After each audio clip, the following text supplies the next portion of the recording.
안녕하십니까. 지금부터 창세기 3장에서 11장까지에 나타난 천국운동에 대해서 여러분들에게 말씀을 드리겠습니다. 그거 이전에 창세기 3장의 배경인 창세기 1, 2장과 그리고 천국운동 7부작에 대해서 여러분들한테 잠깐 말씀을 드리고 3장부터 11장까지로 넘어가는 순으로 강의를 진행하겠습니다. 우리가 영원 전에 하나님께서는 하늘에 계신 것이죠. 이 하나님은 어떤 하나님입니까? 이 하나님은 스스로 계신 분이다. 스스로 계신 분. 이 스스로 계신 분은 하나님 한 분밖에 없습니다. 천국과 또한 천사와 우주 만물과 사람까지도 모든 것은 다 피조물이죠. 그래서 여기에서 하나님의 주권이 있고 하나님의 통치가 있는 것이죠. 이 하나님은 또한 전지전능하신 하나님이시다. 또 이 하나님은 창조주 하나님이시다. 스스로 계시고 전지전능하시고 창조이신 하나님께서 영원 전에, 창세 전에 자기의 계획을 예정하시고 작정하십니다. 그것이 에베소 1장 3에서 6절에 보면은 창세 전에 우리를 택하사, 그리고 에베소 1장 11절에 보면은 하나님께서는 자기의 계획을 작정하셨다. 그리고 이사야서 25장 1절에 보면은 하나님께서는 주의 기사를 애적부터 성실하게 이루셨다. 이런 말씀이 성경에 많이 기록되어 있습니다. 또한 성경에 우리가 주 기도문을 보면은 나라가 임하옵시며 뜻이 하늘에서 이룬 것 같이 땅에서도 이루어지다는 그 하나님의 계획을 주 기도문이 또한 이야기하고 있는 것입니다. 이러한 하나님은 자기의 계획을 세우시는 거죠. 계획, 자기의 계획을. 그래서 영원전에 세우신 이 계획을 하나님께서는 시작하시고 진행시키시고 완성시키시는 것이 이 하나님의 계획인 것입니다. 하나님의 계획에 대한 목적이 무엇일까요? 목적은 하나님은 사람과 함께 영원히 행복하게 사는 것이 하나님의 창조의 목적, 계획의 목적인 것입니다. 즉 말해서 하나님의 계획의 목적은 계시록 21장, 22장에 있답니다. 그래서 하나님은 계시록 21장 6절에서 7절에 이런 말씀합니다. 다 이루었다. 무엇을 이루었습니까? 무엇을 이루었습니까?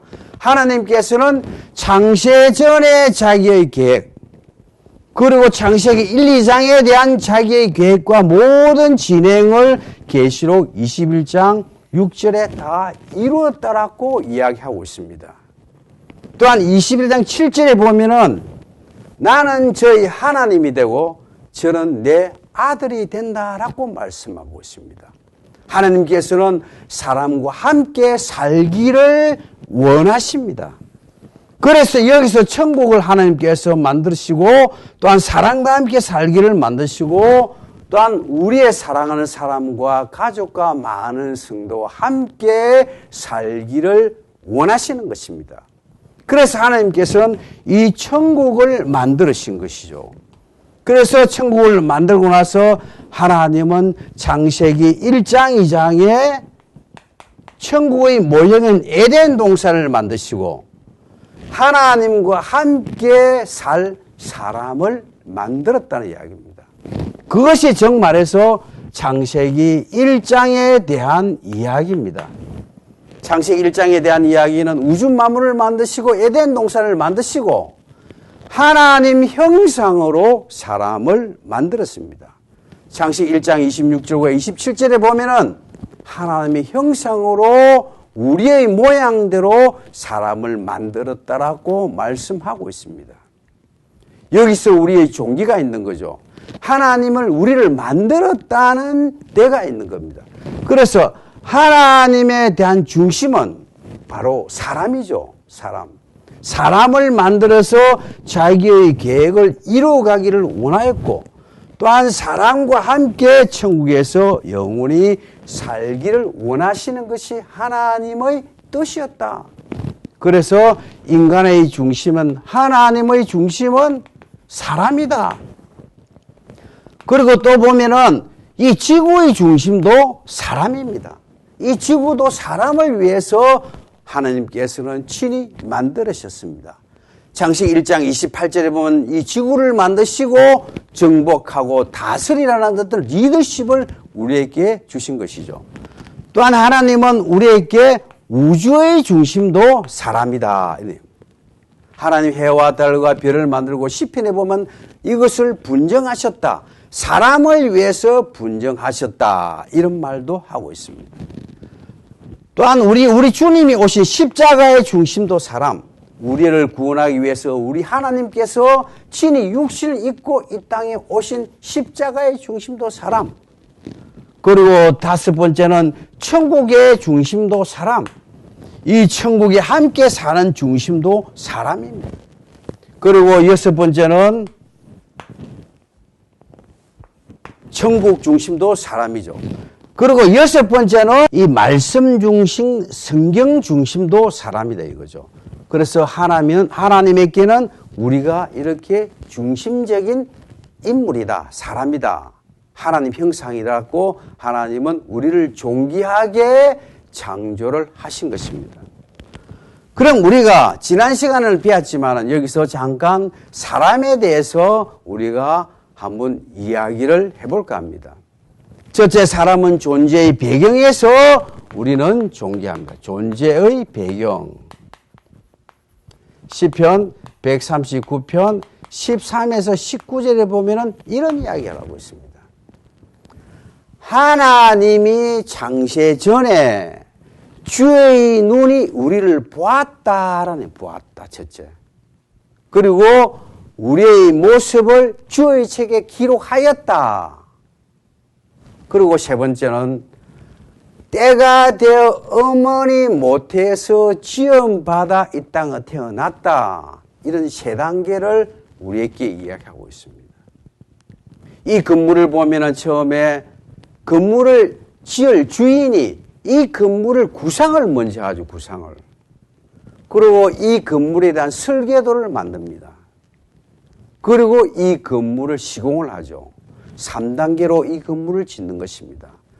마찬가지로 하나님도 3단계에 의해서 사람을 창조하였습니다.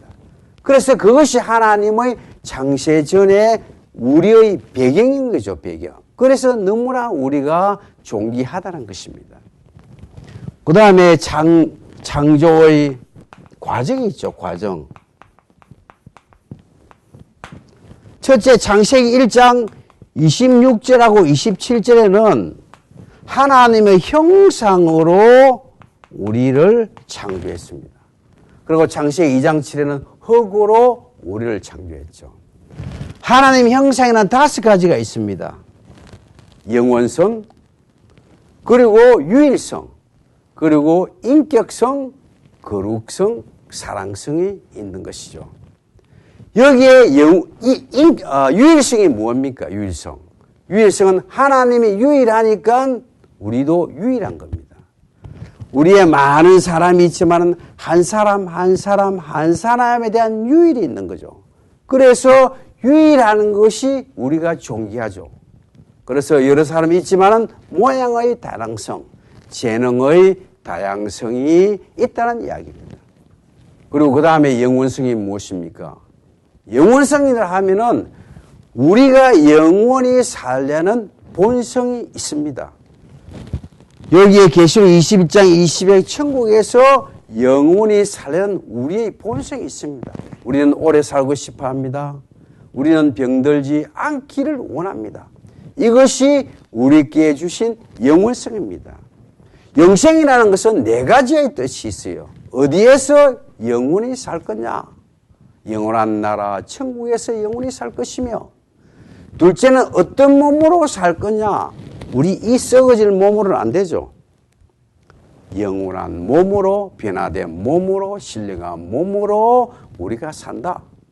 그리고 무엇을 가지고 이 땅에 수고한 하나님의 뜻을 이루는 상급을 가지고 또 살아가는 것입니다.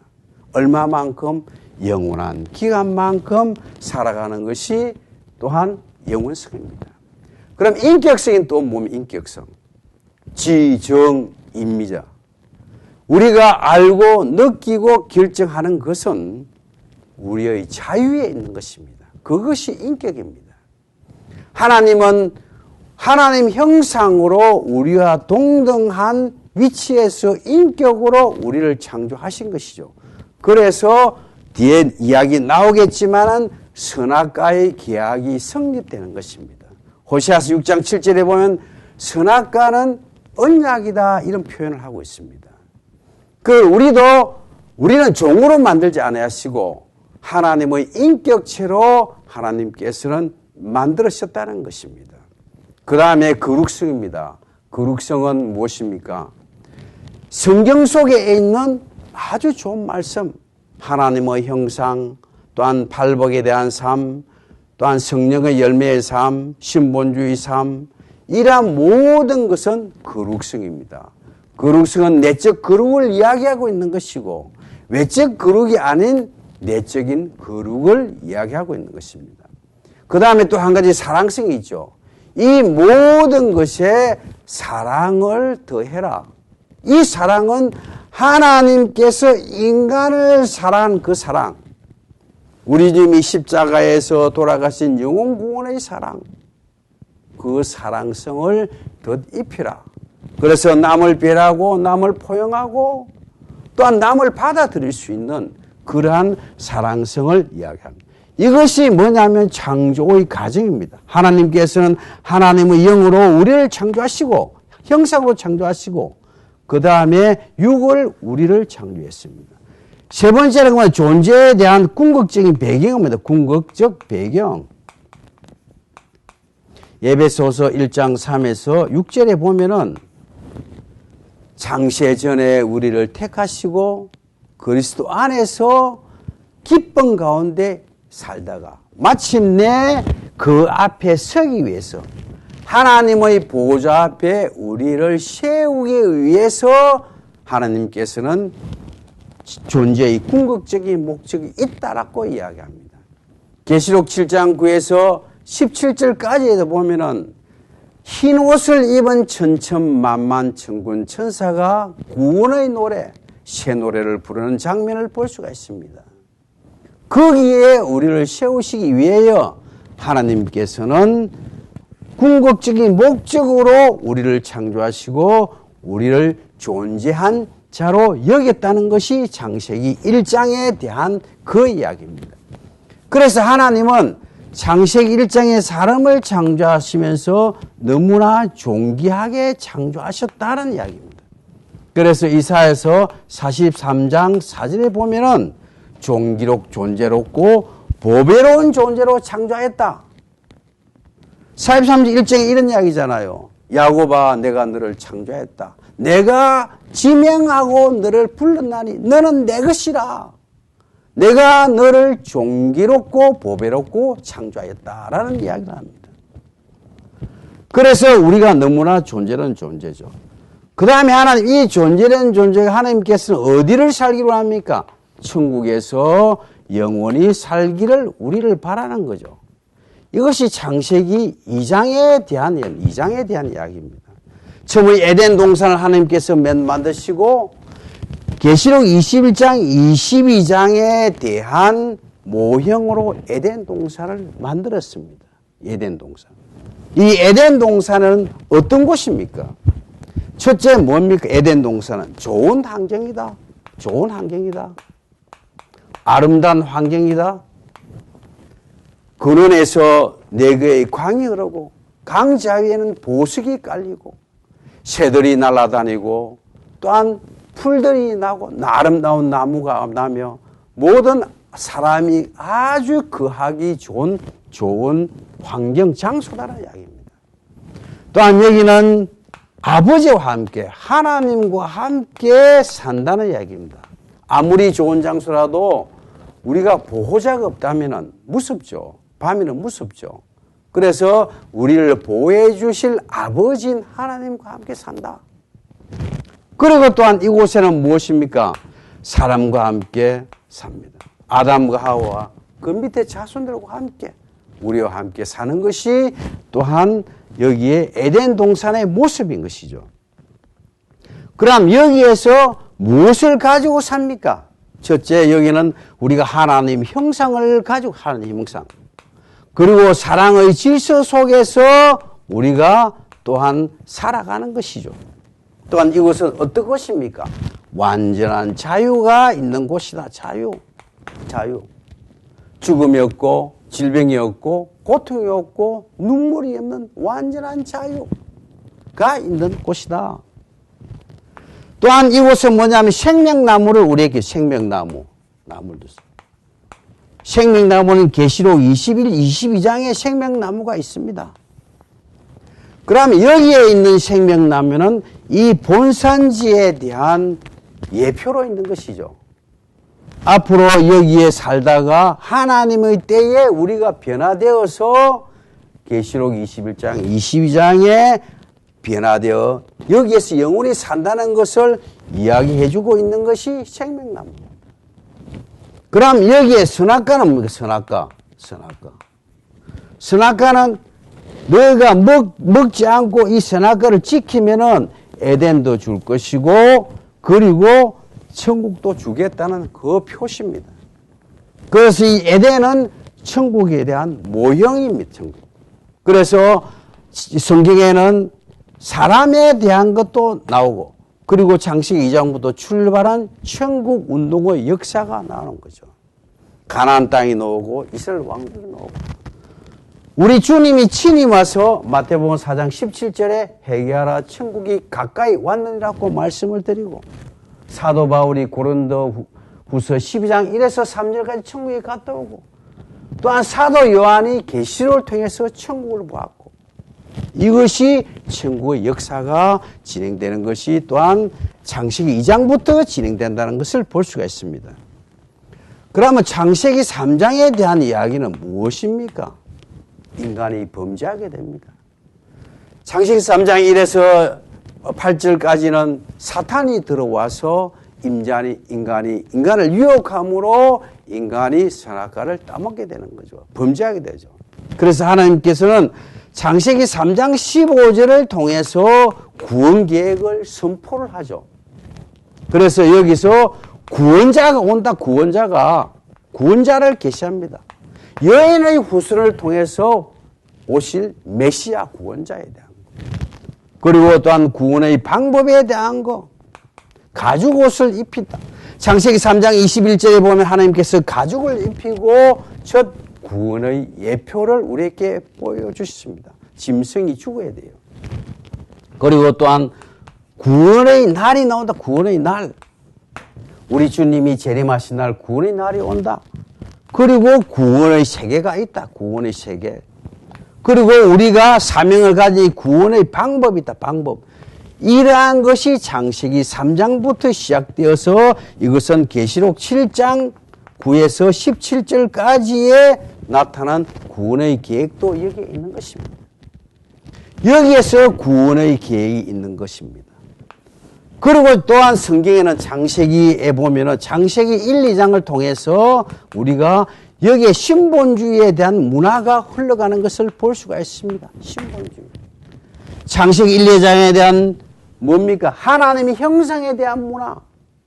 그리고 좋은 환경 속에서 하나님과 함께 사랑과 함께 기쁨, 즐거움, 감사, 창화를 누리는 그 문화의 삶이 창세기 1, 2장 시작해서 계시록 21장, 22장까지 연결되는 것을 볼 수 있습니다. 여기서는 계획이고요. 여기서는 시작이고요. 여기서는 완성을 이야기하고 있습니다. 영원전에 하나님께서 계획하시고 창세기 1, 2장에 시작하시고 그리고 여기서는 완성을 시키는 장면을 우리가 볼 수가 있는 것입니다. 그럼 이 신본주의 사상 이 창세기 1, 2장이라면은 창세기 4장 16절에 가인이 하나님을 떠납니다.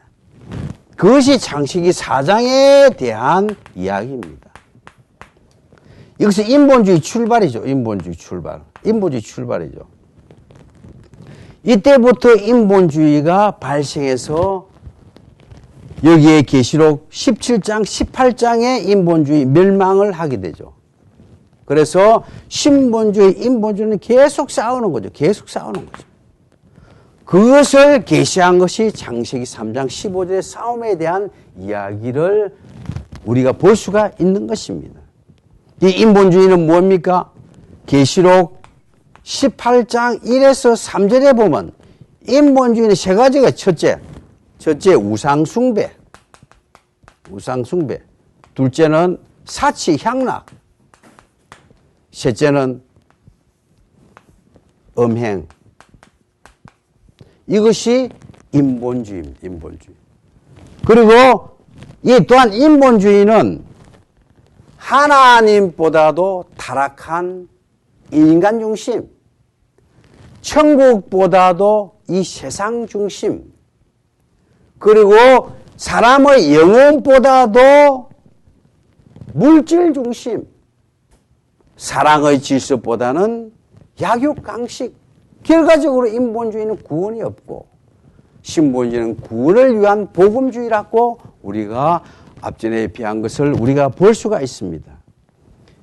자, 우리가 보면은 창세 전에 하나님 계획하신 것이 창세기 1장 사람을 통해서 하나님 형상을 만드시고 창세기 2장의 에덴을 통해서 또한 하나님께서는 천국 운동을 시작하시고 창세기 3장의 구원을 통해서 하나님 구원 계획을 이루시고 창세기 1, 2장의 신본주의가 또한 출발하시고 또한 창세기 4장의 인본주의가 출발하는 것을 볼 수가 있습니다.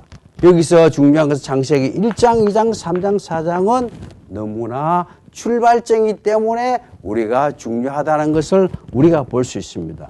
자, 이것이 뭐냐 하면은 성경 66권에 대한 이야기입니다. 자, 이것을 다음 시간에서는 7부작으로 펼치는 운동을 하겠습니다. 창세기 1장에 대한 거, 창세기 2장 에덴에 대한 거, 구원에 대한 거, 신본주의, 인본주의에 대한 것을 성경 66권의 7부작으로 어떻게 나타나가 있는지 그것을 살펴보는 시간을 갖도록 하겠습니다. 자, 감사합니다.